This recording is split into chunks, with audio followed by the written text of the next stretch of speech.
So, I've been thinking about the number 5. Have you ever been somewhere? In fact, I went to a chiropractic appointment once and I thought I was going to get my back adjusted.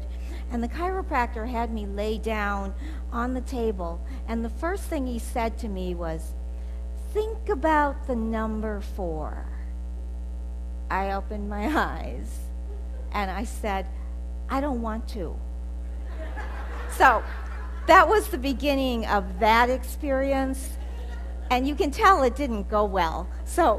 But today I am not thinking about that because I'm living in this now moment. So that's good. But anyway, I'm thinking about the number 5, and I think 5 is a great number. I mean, after all, there are 5 Great Lakes, right? Yes, you know it. Lake Michigan, Lake Ontario, Lake Superior, Lake Erie, and what's the last one? Yes, Huron out. Absolutely. 5 great, that was bad, but okay. 5 Great Lakes. Couldn't resist. It was so cute of you. So anyway, well, whatever. Okay, so 5 Great Lakes. But there are also 5 senses, correct? Right? So most of them are on our face, so that's really easy, right? So there is sight, hearing, taste, the big one, the smell, touch. Did I do them all? Yeah, I did them all. Okay, so 5 senses. And not to be set out of this, there's also the Five Guys hamburgers, right? So another great 5. I love a good hamburger. So I think that's an amazing 5. But even more important than this, even more important, are in the 5 basic principles in unity. So awesome. The 5 basic principles are really incredible. And so if you think about what they are, not only as something to memorize, but if you think right at the core, what is a principle? A principle is an abiding truth, right? It's an abiding truth that transcends time and place and culture. And we know principles in science and in nature. So think about the principles that exist in nature with the seasons and with the flow of the planets and so on and so forth. Right? And then we think about the laws of gravity. I mean, how many times have you ever thrown a ball up and never expected it to come back down? Right? So a lot of things like that. We know basic laws and we know basic principles by which we live. But there are also principles and laws in spirituality. There are things that we want to know that transcend our physical existence. And Ellen Davenport, the great writer of the little book, The 5 Principles, that you get as a new member, but anyway, she's a great unity writer, but she talks about principles, and she said that all religions and all basic philosophical traditions always strive to answer questions that relate to principles. And it comes back to that foundation of truth that we have a hunger to know and understand as people. I think that principles are what call us up beyond just our physical existence. And I think that principles give us answers, and they're meant to direct us, they're meant to guide us, and they're meant to inspire us. So Ellen, in her book, she poses a number of questions that I think are really interesting for all of us to look at, particularly in spiritual tradition. And I think that her questions are directly aligned with our 5 principles. So one of the questions that gets answered in our first principle is, what is God for us? The second principle answers the question, who and what are we?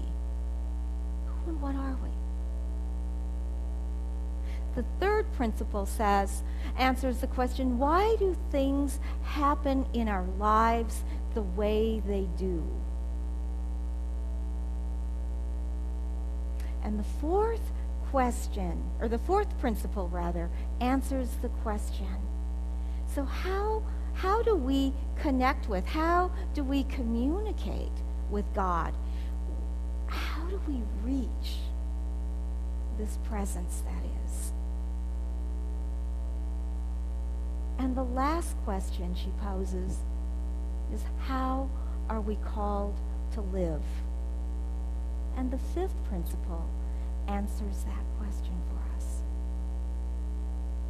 So I think that having these basic questions answered through a form or a way of understanding is very helpful for all of us, because not only does the principle direct itself toward an answer that we can live by, that we can be inspired by, but it also calls us up to live that principle more fully for our own good.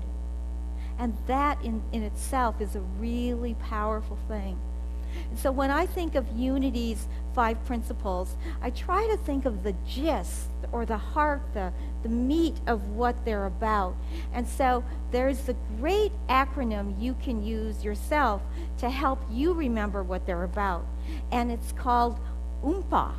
Can you say that with me? OOMPA. Okay, you got to say it with feeling. OOMPA, OOMPA, OOMPA. Yes, absolutely. These are the 5 principles. You can see them lined up. And so the first principle is the first O, which is omnipresence. It is the omnipresence of God. And in our principle, that is about there is one presence and one power, God, absolute good, everywhere present. The second power is oneness. And in this, or the second principle, and in this principle we say, as Alyssa pointed out today, that God lives in everyone, that we have this innate oneness with God that cannot be broken. That is where we are created from. We are created from the essence of God. The third principle is mind. And so we use the power of divine mind that lives within us to create our reality, to create our world, to create that which we want to live, move, and breathe in.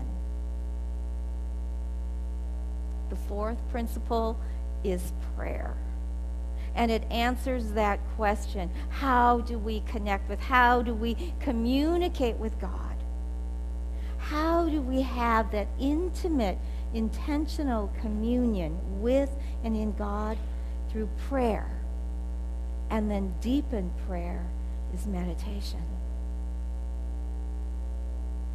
And then the last, the A of OOMPA, is action. And this relates to our fifth principle, that it is not enough to know truth. It is not enough to understand it.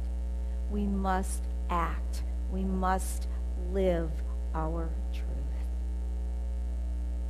So when you think of the 5 principles as an OOMPA, it'll help you to remember what area of our theology, because indeed the 5 principles are the very soul of our teachings. They are the very backbone of our theology. And I will tell you that it takes a lifetime, and then perhaps many, to truly understand the depth of each principle. The principles are so powerful and so rich. You never, I got that, live like that.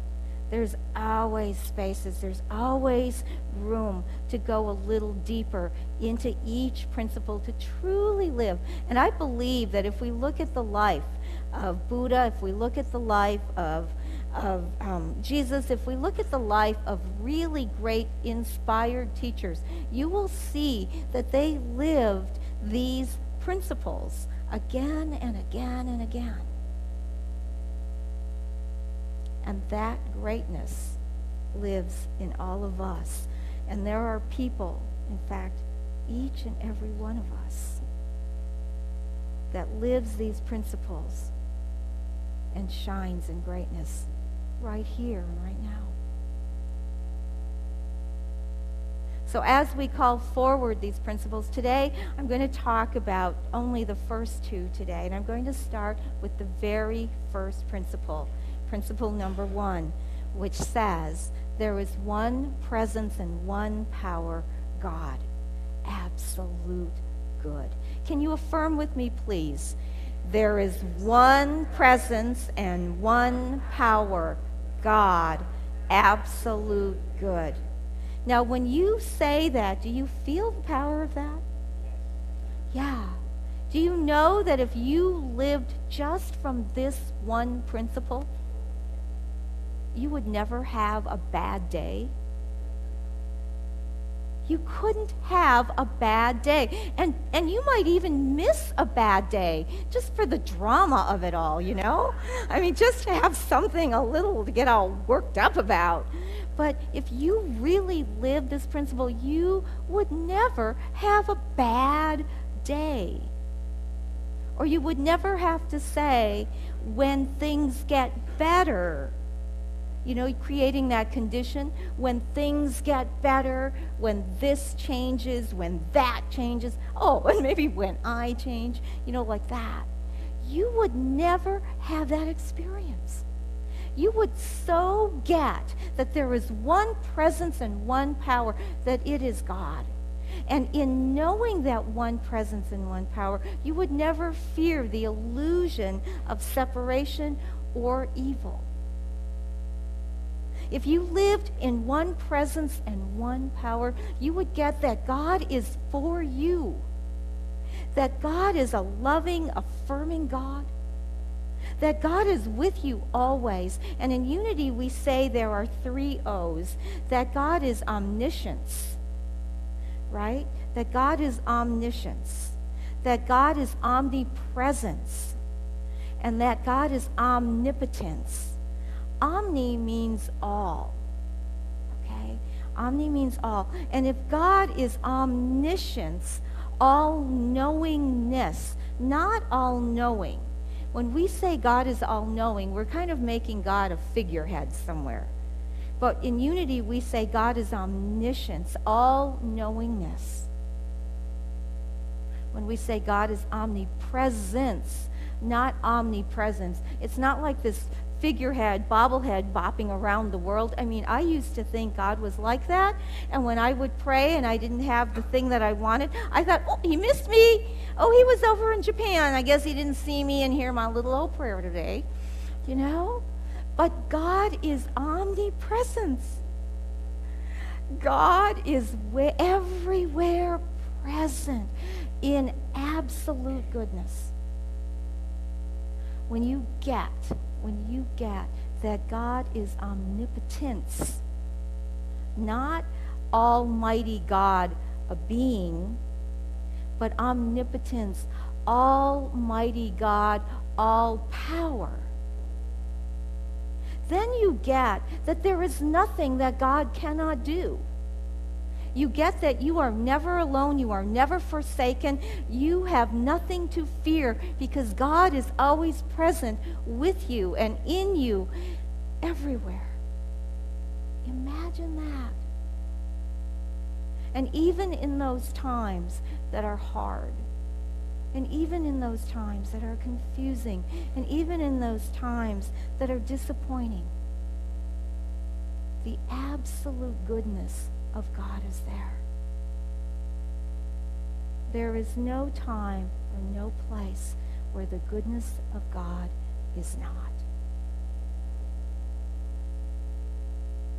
Really hear that.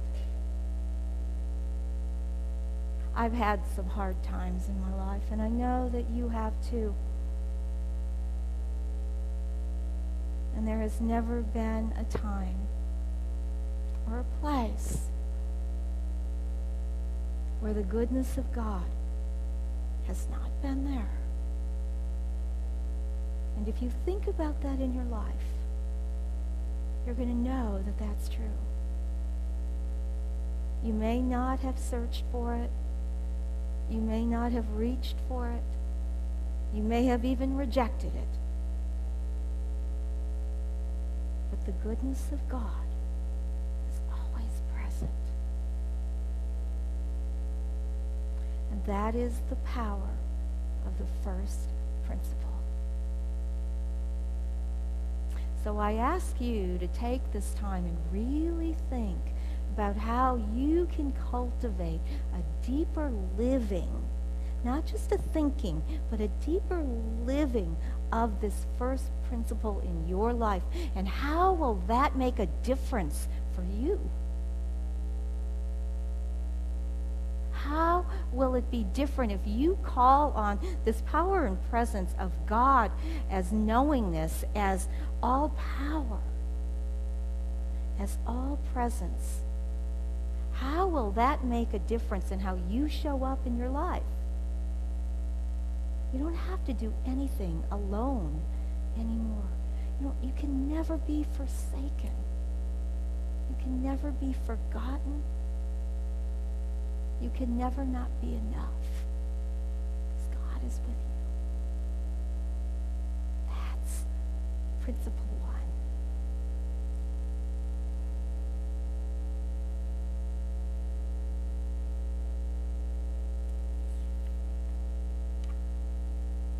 I want to share with you now principle two, if you're ready. At the center of my being, there is a power which is joyous and creative.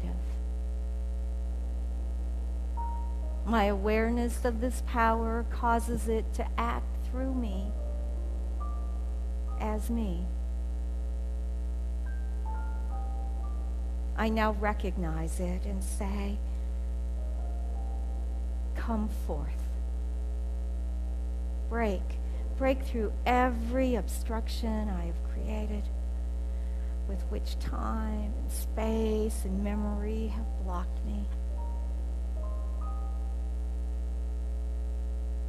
Break through every pattern of the I can't or I shouldn't, or the what will happen if I do.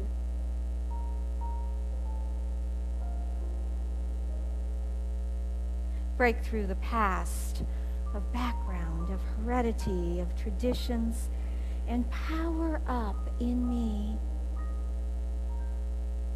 Come out and operate through me in creative ways of good that are unrestricted by my own memory and my own background.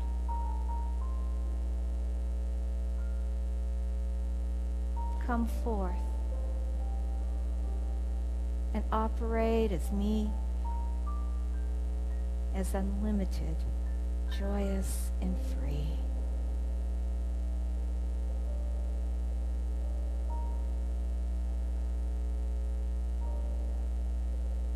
At the center of my being, there is a power. I did not create it. It created me. And I surrender myself into this truth of who and what I am, for I am nothing less.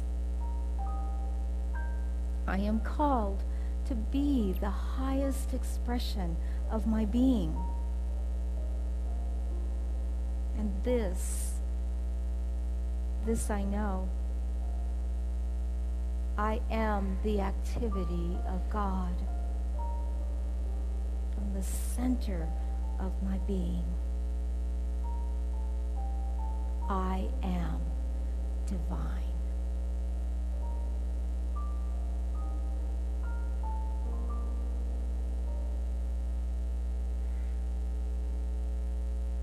The second principle says that there is God in everyone. And when we live from this powerful truth, when we live from this powerful principle, we live the words of Jesus when he said, "My Father and I are one." No separation and no excuse. My Father and I are one. And so we come forward and we see that presence of God, and we recognize that sometimes we play so small in our humanity, don't we? It's kind of like our comfy little cocoon. And we play there and we live there and we make excuses about being there.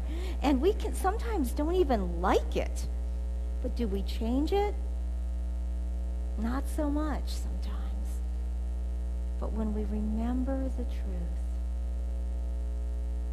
that each and every one of us carries that divinity in us.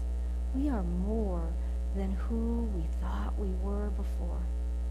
We have an ability to transcend all and live from the center of our beings, from the divinity of who and what we are. Now, the great unity teacher, Emily Cady, talks about the blend of how we live as human and spiritual beings. And she says that our humanity is our personality, and that the Christ within us, that the divine within us is our individuality, that it is the individualized expression of God that lives in us. Because really, when we look around this room, we see individualized expressions of God. We don't all highly exhibit the same Christ-given characteristics and traits. Some of us are really called and shine in creativity and imagination, and some of us really shine in generosity and in working and serving and that kind of thing. Others of us are called in wisdom. Others are called yet in other ways. And so that individualized Christ energy comes forward in all of us. And that is what we are called to identify with. We're not meant to go around saying, well, I'm only human. You know, have you heard people say that? I'm only human, or I'm just a person, or there's just, you know, I mean, can you see my shoulders fall? And I start getting really small. You know, when we live from that, we play small. But this principle calls us up to go beyond the personality. But I also want to mention, if you walk around thinking you're all that and then some, it calls you to play from the Christ of your being and to not be all that, but to be all this. And so there are different ways of living that divinity calls us up to shine more perfectly and more beautifully in service to ourselves, but even more in service to the world. And so we bring forward that individualized expression of God. And when I think about it, I look around the world, and three of my favorite new examples came to me. And so I want to share them with you. And the first one that you see, we don't really know that it's a true likeness, but let's go with that. It's Esau, okay? Esau. And he is in the Bible, of course, and he's in the book of Genesis, and his brother is Jacob. And so Esau was considered a little bit dim-witted brother, you might say. He was the oldest brother, and his brother Jacob was very clever and cunning, and he betrayed Esau in some significant ways. And and Esau had a falling out because Jacob thought that Esau was going to kill him. And if he would have, I don't know that any law back then would have blamed him. But anyway, they had a falling out, and it was pretty ugly. Years passed. And there was a time when Jacob was hungry, when he and his family were starving and there was a famine going on. And so he heard as he moved that there was new possibility in another part of the land. But he was afraid to see Esau because he didn't know if Esau was going to carry the grudges or not. And when Esau saw his brother, they met. He fell to his knees after he ran and hugged and kissed him. And he expressed the power of love. And all that had been had fallen away. And Esau not only blessed his brother, but he mightily blessed his family. That is the individualized expression of love. And it transcended his human nature, which might have said, I don't know that I really want to do that. I think just not killing him is really as far as I can go. I also would be remiss if I didn't point out this young lady, Aly Raisman. As you know, in the news, it's been uncovered that there have been 156 young gymnasts over a long course in time that have been sexually abused by their doctor. And these women came forward, and they spoke the truth, and they individualized courage and strength. And they told their stories, one after another, 156 stories. And if you've ever been abused, if you've ever been harmed, you know that that's not an easy thing to come forward and say. And it certainly would not be an easy thing to do in public, in a public way, in a public arena, in court. And yet each of these women did that.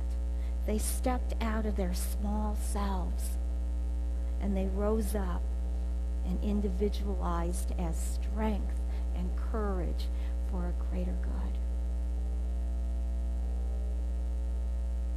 You may also know of Stephen Hawking. He's 76 years old and he is a world-class physicist, maybe the greatest living Einstein that we have today. He has lived for 55 years with Lou Gehrig's disease. And if you know about Lou Gehrig's disease, you know that, first of all, he speaks with an implement to help him make sound. But most people with ALS die within 5 years, and it is a horrible, horrible disease. He has lived 55 years. And so the gift that he individualizes for me is the gift of imagination. That he was able to bring forward and imagine possibility and live and breathe into it, not only with his physical being, but with his mind. And he shared the gifts of his mind in such a powerful way that he is a source of tremendous inspiration for millions around the world today. These are the ways these dear souls, love, strength, imagination, bring forward the living Christ that lives in everyone, but it lives in them in these ways. So I ask you to think today, how does the Christ, how does the divine come forward in you? How can you bring forward a greater possibility so you no longer play small in any area of your life? That place where you get stuck no longer holds you. Where can you come from the Christ of your being and rise and shine and be all that you're meant to be? So here's your homework this week. So the first one, principle 1, become aware of God's presence in your life. Look at the past and look at the present and really live and breathe into God's presence and know that presence is absolute goodness. in the past, take a look. Today, take a look and plan on knowing the presence of God tomorrow and every day at depth. And then live the second principle. And truly recognize your spiritual gifts. Recognize your spiritual individuality. And do one remarkable thing this week to really let it shine brighter than ever. Don't play small. Don't play in your status quo. Really do one remarkable thing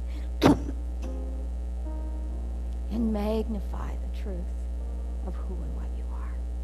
Deal? Deal. Thank you. Friend,